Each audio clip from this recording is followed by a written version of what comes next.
안녕하십니까? 성복중앙교회를 담임하고 있는 길성훈 목사입니다. 이번에 누가복음을 함께 읽게 된 것을 매우 기쁘게 생각합니다. 사복음서는 모두 예수는 누구인가를 소개하고 있습니다. 그런데 왜 굳이 4개의 복음서나 필요했을까요? 한마디로 그 이유는 예수님이 너무 크신 분이기 때문입니다. 이 누가복음을 기록한 누가는 어떤 사람일까요? 먼저 그는 사랑을 받는 의사였습니다. 의사이면서도 매우 따뜻한 사람이었습니다. 그래서 병의 상태에 대하여 비교적 자세히 설명을 합니다. 또한 이 누가는 선교사로 바울과 함께 15년 이상을 함께 여행을 하였습니다. 그래서 누가복음에는 다른 복음서에는 나오지 않는 많은 여행 이야기가 나오고 있습니다. 1장에 마리아가 엘리사벳을 찾아 여행하는 내용과 또 9장 51절에서 19장 44절까지 예루살렘을 향하여 여행하는 긴 이야기가 나옵니다. 또한 누가복음 24장 마지막 장에는 엠마오의 2 제자와 예수님이 여행하는 이야기가 나옵니다. 여행을 많이 해서 그런지 그는 스케일이 큰 사람입니다. 그는 유대인의 시각을 넘어서서 보편성을 추구합니다. 그가 전한 복음은 한마디로 세계적이고 우주적인 예수를 소개하는 것입니다. 마태는 갈릴리를 바다라고 소개하지만 누가는 호수라고 그렇게 말합니다. 그가 지중해를 경험했기 때문입니다. 마태는 헤롯으로 시작하지만 누가는 로마의 아구스도로 시작합니다. 그가 로마를 여행했기 때문입니다. 또한 누가복음은 병들고 가난한 자에 관한 관심이 있습니다. 그래서 일명 가난한 자들을 위한 복음이라는 별명이 있습니다. 그래서 누가복음은 마태복음에서는 동방박사들이 나오지만 누가복음은 대신 목자들이 나옵니다. 또한 사마리아인들이 많이 나옵니다. 선한 사마리아인, 감사로 나온 나병 환자 등 사마리아인은 당시 개 혹은 돼지처럼 취급되는 종족이었습니다. 또한 여인들이 나옵니다. 나인성 과부의 아들, 그리고 요한나와 수산나, 마리아와 마르다, 귀신 들린 한 여인, 그리고 과부의 청원 등 많은 연약한 여인의 모습들이 나옵니다. 그러나 단지 가난한 자를 소개하는 것으로 끝나지 않고 복음으로 인하여 그들에게 역전이 일어나는 것이 나옵니다. 가장 작은 자 마리아를 통하여 메시아 예수님이 탄생하게 되지요. 또한 누가복음은 기도와 성령에 대하여 특별히 강조합니다. 기도하실 때 하늘이 열렸다라는 누가복음 3장부터 시작하여 많은 기도 이야기가 나오는데 이것은 전도 여행 시에 감당할 수 없는 상황들을 많이 만났을 때마다 그는 기도했어야 했고 기도할 때 도와주시는 성령의 능력, 도우심을 체험했기 때문일 것입니다. 누가복음을 읽어보면 누가의 전공은 의학이요, 부전공은 역사일 수 있겠다라는 생각이 듭니다. 예수의 구원사를 그 당시 세계사와 많이 비교합니다. 다른 복음서에 잘 나오지 않는 가이사 아구스도와 구레네라고 하는 수리아 지방의 최고 사령관의 이름 등이 나오면서 당시 그레코로망 지식인들에게 무작정 유대인의 예수를 소개하기보다 일반 세계사 속에 오신 세계적 예수를 소개하고 있습니다. 누가의 목회적 대상은 주로 이방인들이었습니다. 팔레스타인 땅을 한 번도 와보지 않던 그들에게 예수를 소개하는 일은 어려운 일이었고 그는 그들을 배려하여 다양한 용어들을 사용하여 복음을 써내려가고 있습니다. 또한 누가복음은 사도행전과 한 권의 책입니다. 그래서 누가복음으로 끝나지 않고 사도행전으로 이어지게 됩니다. 이제 누가복음 1장을 이런 관점으로 읽어보시겠습니다. 이 1장에는 다른 복음서에 전혀 찾을 수 없는 몇 가지 내용이 나옵니다. 먼저 수신자인 로마의 귀족 데오빌로가 나옵니다. 그리고 늙었지만 아직 자식이 없는 제사장 사가랴가 기도 중에 천사의 방문을 받고 기적의 출산 예고를 듣습니다. 또한 마리아가 천사의 방문을 받고 예수의 탄생에 대한 수태고지를 듣습니다. 흥분한 마리아, 가슴 뛰는 마리아가 세례 요한에게 달려가고 함께 두 여인의 찬송이 나옵니다. 예수는 누구인가? 가난하고 소망이 없는 여인들의 찬송을 통하여 이 땅에 오신 분이라는 것입니다. 자, 그러면 이제 선교사 누가가 소개하는 복음서 1장을 읽도록 하겠습니다. 누가복음 제1장. 우리 중에 이루어진 사실에 대하여 처음부터 목격자와 말씀에 일꾼된 자들이 전하여 준 그대로 내력을 저술하려고 붓을 든 사람이 많은지라. 그 모든 일을 근원부터 자세히 미루어 살핀 나도 데오빌로 각하에게 차례대로 써보내는 것이 좋은 줄 알았노니, 이는 각하가 알고 있는 바를 더 확실하게 하려 함이로라. 유대왕 헤롯 때에 아비야 반열의 제사장 한 사람이 있었으니 이름은 사가랴요. 그의 아내는 아론의 자손이니 이름은 엘리사벳이라. 이 두 사람이 하나님 앞에 의인이니 주의 모든 계명과 규례대로 흠이 없이 행하더라.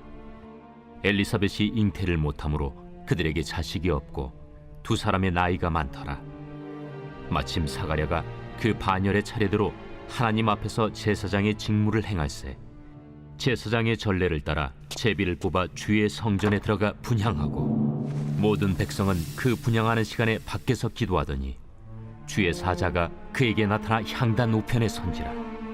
사가랴가 보고 놀라며 무서워하니 천사가 그에게 이르되, 사가랴여, 무서워하지 말라. 너희 간구함이 들린지라. 내 아내 엘리사벳이 내게 아들을 낳아주리니 그 이름을 요한이라 하라. 너도 기뻐하고 즐거워할 것이요, 많은 사람도 그의 태어남을 기뻐하리니, 이는 그가 주 앞에 큰 자가 되며 포도주나 독한 술을 마시지 아니하며 모태로부터 성령의 충만함을 받아 이스라엘 자손을 주 곧 그들의 하나님께로 많이 돌아오게 하겠습니다. 그가 또 엘리야의 심령과 능력으로 주 앞에 먼저 와서 아버지의 마음을 자식에게, 거스르는 자를 의인의 슬기에 돌아오게 하고 주를 위하여 세운 백성을 준비하리라. 내가 이것을 어떻게 알리요? 내가 늙고 아내도 나이가 많으니이다. 나는 하나님 앞에 서 있는 가브리엘이라. 이 좋은 소식을 전하여 내게 말하라고 보내심을 받았노라. 보라, 이 일이 되는 날까지 내가 말 못하는 자가 되어 능히 말을 못하리니, 이는 내가 내 말을 믿지 아니함이거니와 때가 이르면 내 말이 이루어지리라. 백성들이 사가랴를 기다리며 그가 성전 안에서 지체함을 이상히 여기더라. 그가 나와서 그들에게 말을 못하니 백성들이 그가 성전 안에서 환상을 본 줄 알았더라. 그가 몸짓으로 뜻을 표시하며 그냥 말 못하는 대로 있더니 그 직무의 날이 다 되매 집으로 돌아가니라. 이후에 그의 아내 엘리사벳이 잉태하고 5달 동안 숨어 있으며 이르되, 주께서 나를 돌보시는 날에 사람들 앞에서 내 부끄러움을 없게 하시려고 이렇게 행하심이라. 6째 달에 천사 가브리엘이 하나님의 보내심을 받아 갈릴리 나사렛이란 동네에 가서 다윗의 자손 요셉이라는 사람과 약혼한 처녀에게 이르니, 그 처녀의 이름은 마리아라. 그에게 들어가 이르되, 은혜를 받은 자여, 평안할지어다. 주께서 너와 함께 하시도다. 처녀가 그 말을 듣고 놀라 이런 인사가 어찌함인가 생각하며 천사가 이르되, 마리아여, 무서워하지 말라. 내가 하나님께 은혜를 입었느니라. 보라, 내가 잉태하여 아들을 낳으리니 그 이름을 예수라 하라. 그가 큰 자가 되고 지극히 높으신 이의 아들이라 일컬어질 것이요, 주 하나님께서 그 조상 다윗의 왕위를 그에게 주시리니 영원히 야곱의 집을 왕으로 다스릴 것이며 그 나라가 무궁하리라. 나는 남자를 알지 못하니 어찌 이 일이 있으리이까? 성령이 내게 임하시고 지극히 높으신 이의 능력이 너를 덮으시리니 이러므로 나실 바 거룩한 이는 하나님의 아들이라 일컬어지리라. 보라, 내 친족 엘리사벳도 늙어서 아들을 배웠느니라. 본래 임신하지 못한다고 알려진 이가 이미 6달이 되었나니 대저 하나님의 모든 말씀은 능하지 못하심이 없느니라. 주의 여종이오니 말씀대로 내게 이루어지이다. 하매 천사가 떠나가니라. 이때 마리아가 일어나 빨리 산골로 가서 유대 한 동네에 이르러 사가랴의 집에 들어가 엘리사벳에게 문안하니 엘리사벳이 마리아가 문안함을 들으매 아이가 복중에서 뛰노는지라. 엘리사벳이 성령의 충만함을 받아 큰 소리로 불러 이르되 여자 중에 내가 복이 있으며 내 태중에 아이도 복이 있도다. 내 주의 어머니가 내게 나아오니 이 어찌 된 일인가. 보라, 내 문안하는 소리가 내 귀에 들릴 때에 아이가 내 복중에서 기쁨으로 뛰놀았도다. 주께서 하신 말씀이 반드시 이루어지리라고 믿은 그 여자에게 복이 있도다. 내 영혼이 주를 찬양하며 내 마음이 하나님 내 구주를 기뻐하였음을 그의 여종의 비천함을 돌보셨음이라. 보라, 이제 후로는 만세에 나를 복이 있다 일컬으리로다. 능하신 이가 큰 일을 내게 행하셨으니 그 이름이 거룩하시며 긍휼하심이 두려워하는 자에게 대대로 이르는도다. 그의 팔로 힘을 보이사 마음의 생각이 교만한 자들을 흩으셨고 권세 있는 자를 그 위에서 내리치셨으며 비천한 자를 높이셨고 줄이는 자를 좋은 것으로 배불리셨으며 부자는 빈손으로 보내셨도다. 그 종 이스라엘을 도우사 긍휼히 여기시고 기억하시되 우리 조상에게 말씀하신 것과 같이 아브라함과 그 자손에게 영원히 하시리로다.